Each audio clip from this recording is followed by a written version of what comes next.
Okay, so thank you for being here, and good morning to everybody. In my presentation, I will probably repeat some main concepts I've heard this morning, hopefully with some slightly different perspective.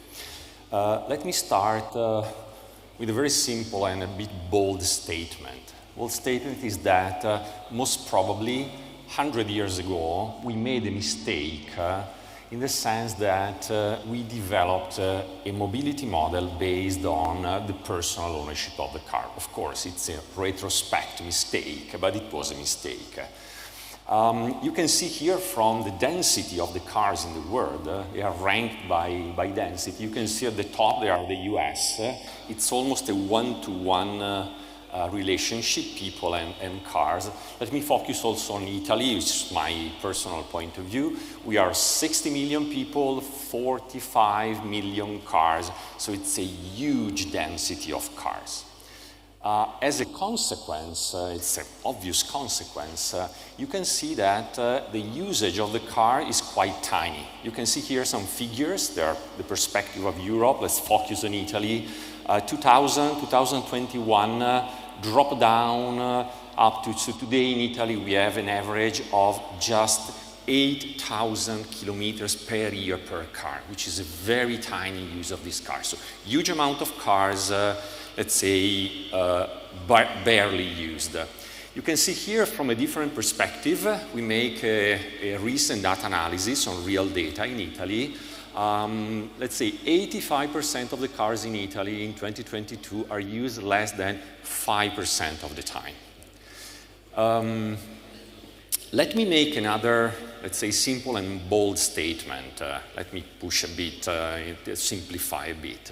So the simple statement is that there is a mismatch between the electrification, the electric car, and the personal ownership. There are many reasons for that. One of them, maybe the biggest one, is simplified in this slide. So take, for instance, a range of a car of 500 kilometers, which is a normal expectation today. People tend to expect such a range.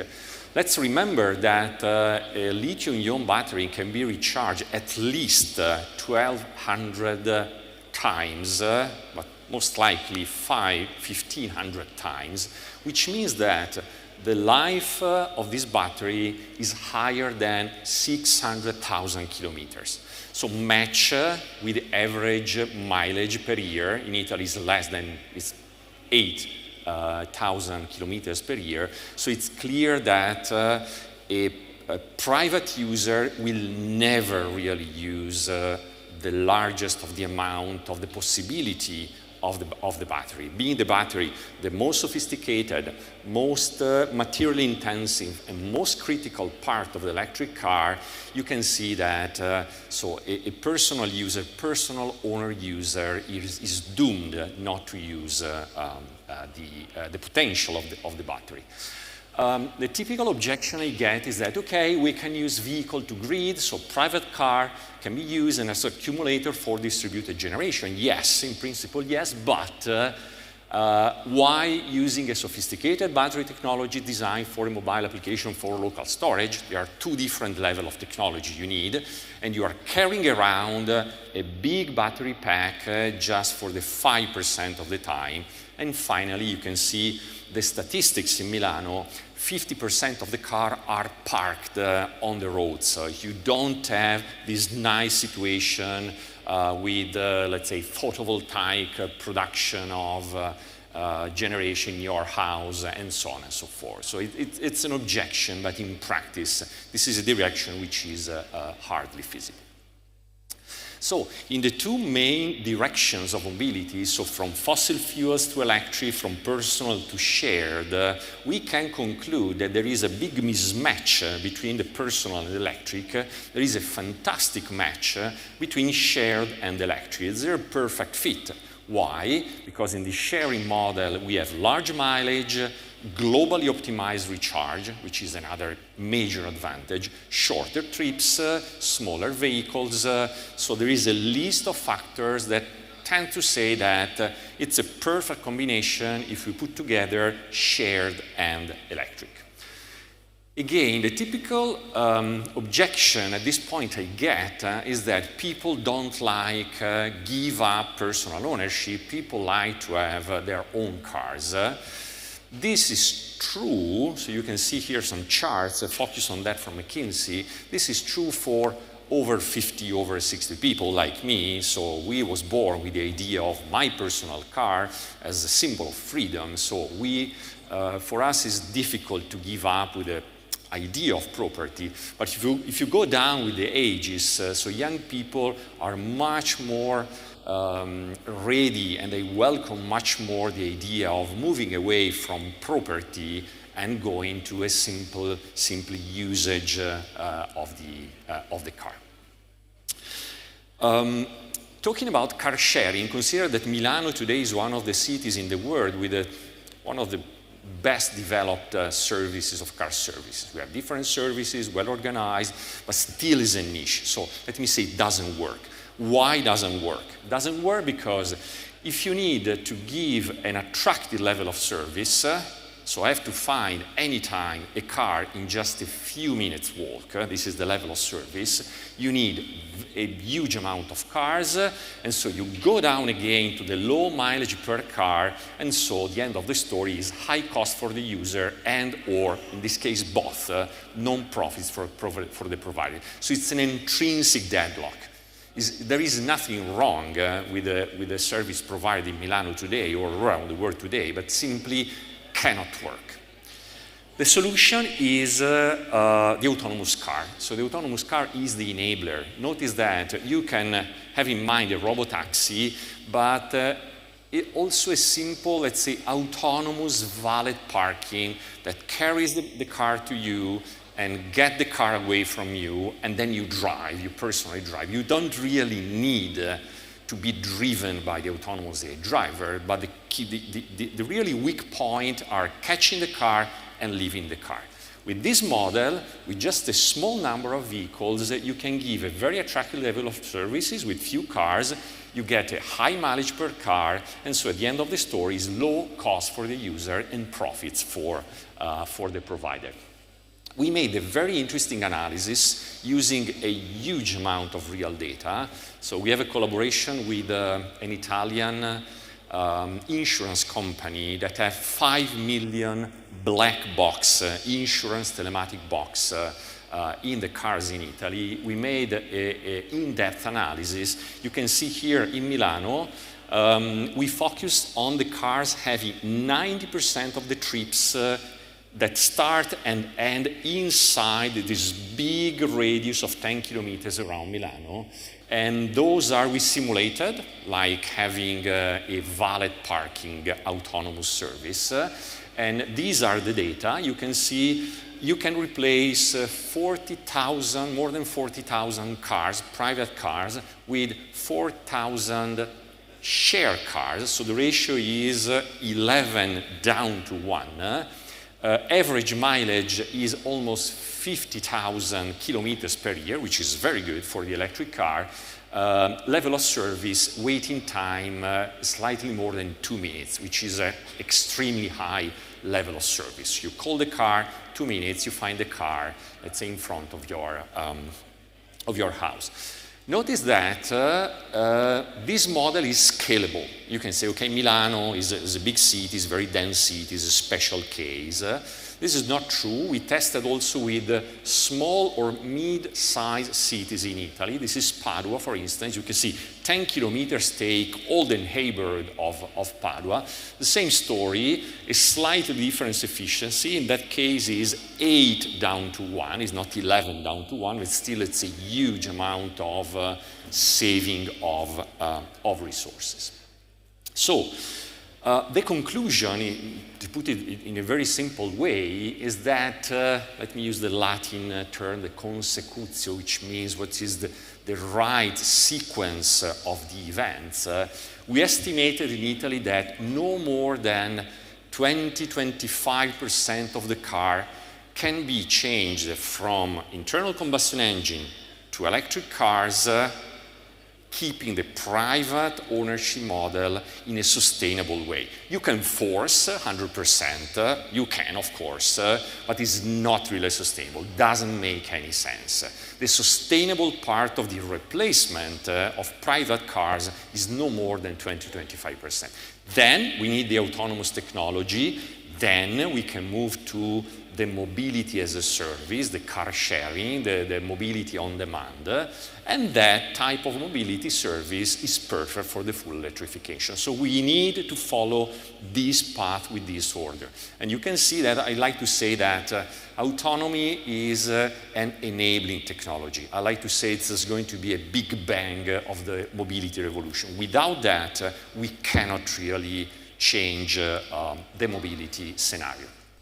A few words about the automation of the car, which is my field of research, very briefly. We are at level 2. We are struggling to go into level 3. Why? Because autonomous car technology is extremely complex. I work in the field of automation of human tasks. And within the automation, type of automation of human tasks, the task of driving a car in the traffic is probably the most difficult one. There is a huge list of motivation why it's very complicated, is much, much more difficult than many other automation tasks. Also, driving an airplane or a rocket is far more easy than developing a fully automated technology for a car. Classical question. This morning we have heard many comments about that, which is when the autonomous technology is going to be deployed. The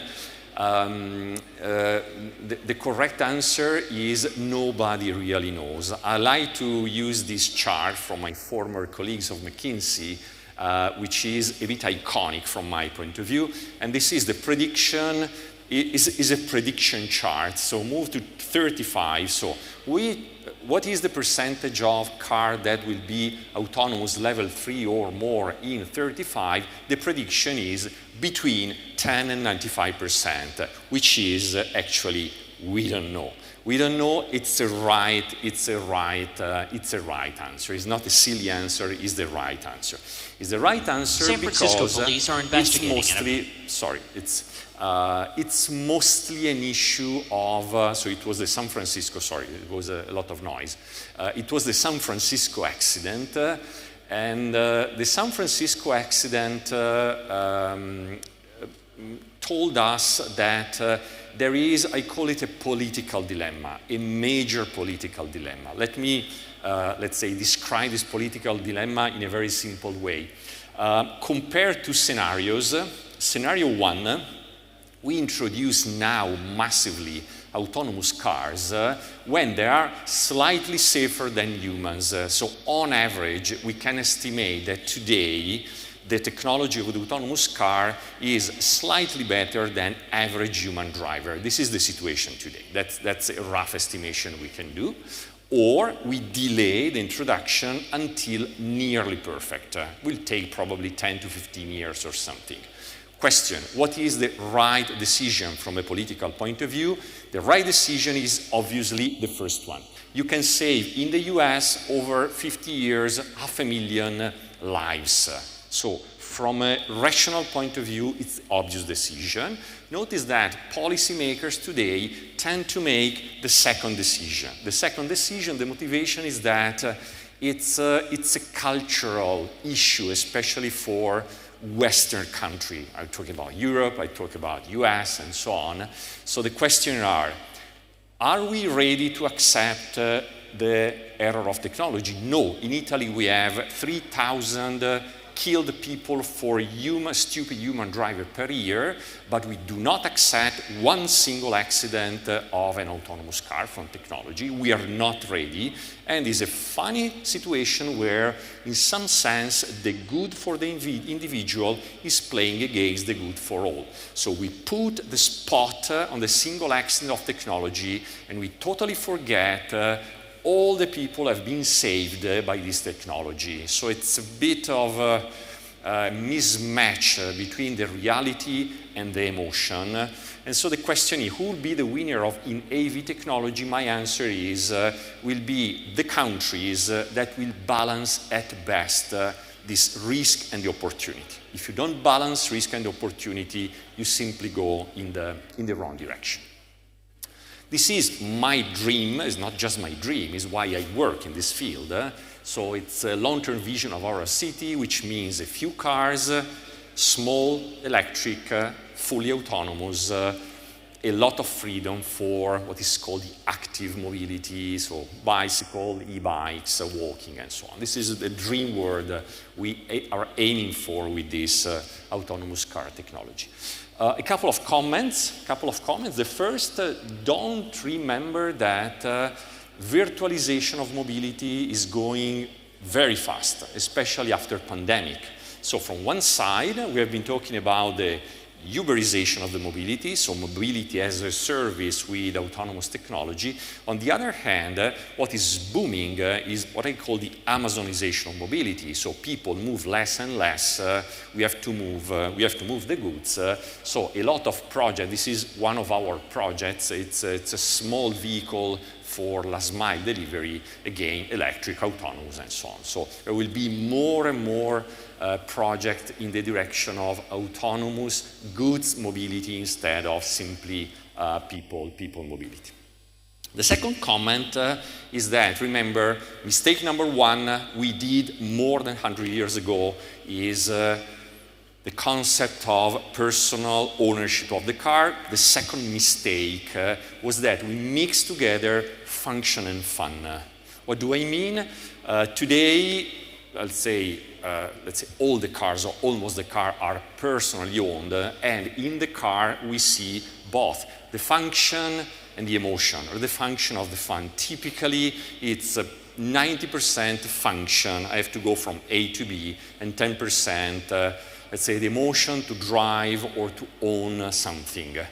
In the future, what we expect along that direction is eventually a bifurcation of these two aspects. From one side, the robo-taxi or alike, so share mobility, is 100% function, no emotion at all. Of course, creates a lot of issues of market segmentation. It's very difficult to make market segmentation in this field. It's much more easy when there is emotion in the car. And there will be a niche, an important niche. You have to remember that the car contains some emotional elements about, let's say, the emotional part of the car. Can remain private or can be shared. Most of the cases, the autonomy in that type of car is not really necessary, or will be used as a safety measure, not as a selling proposition. Give me a couple of minutes just to show off a bit a flagship project we have in Italy and the Politecnico Di Milano. We call it 1000 Miglia Autonomous Drive. I don't know if you know that 1000 Miglia, so Enzo Ferrari used to say that it's the most wonderful race in the world. You've probably seen the recent movie of Ferrari actually focus on the 1000 Miglia, on the final 1000 Miglia, where there was a huge accident. So today 1000 Miglia is a very iconic historical race. It means 1,000 miles, going from Brescia, which is, by the way, my own city, Brescia to Rome and back, with a different path every year. And we selected this route to make an intensive and long-term activity of testing and developing of the autonomous technology. Why? Because it's iconic and because you cross a huge number of different situations. So it's the perfect playground to develop and to test autonomy in many, many different situations. So small towns, big towns, the mountains, the countryside, small roads, big roads, you can find anything. What we got last year was a huge achievement, especially in Italy, in Europe. In Italy, it's very difficult to get authorization just to make real experimental activity on public roads. We got the second permission in the history. but with the largest mileage we have been able to get authorization to do real experimental activity along this route within the Mille Miglia with a real autonomous car. You can see here some pictures. Maserati was kind enough to borrow us this fantastic sport car. It's a brand new Maserati MC20 Cielo, is the open one. You can see some picture. You can see crossing the Siena. Probably you recognize Siena. This is Milano. We also pushed a lot on some, let's say, public engagement items of this vehicle. So the design department of Politecnico designed this sculpture just to let's say, communicate artificial intelligence in motion and so on. We are going ahead. This year we will do again, so from the 11th to 15th of June, so you are all welcome to join us in this. So this is the route of Mille Miglia this year. We will move from ICE car to an electric car. So Maserati this year gave us, again, the super beautiful, brand new Maserati Gran Cabrio Folgore. The Folgore means the full electric car of Maserati. And this year we are near achieving more than 1,000 kilometers officially authorized by the Ministry of Transport in Italy. We are spin-offing, starting from this project, we are spin-offing many urban mobility project of autonomy. In that case, it's not using Maserati, but we are using a few Fiat 500 electric with the focus of bringing and testing in our cities, having a very special layout, this low-speed, let's say, autonomous valet model that I explained to you before, and we believe a lot in the future that this model has a time to market relatively short, and we can get a lot from that. So if you like to, let's say, help us and to sponsor us and to support us on this project, you're very welcome. The very final slide, just a few comments to summarize. AI robot driver will revolutionize the mobility model, and will be the enabler of full-scale electrification. I like to stress a lot that there is a very tight connection between the electrification and the autonomous car. We have to be aware that the technology is still immature for large-scale deployment, and let's say pushing the limit and testing this technology in many different conditions. We also work a lot in autonomous motorsport, autonomous racing, where we push really the limit. Will help to speed up this technology. Thank you for your attention.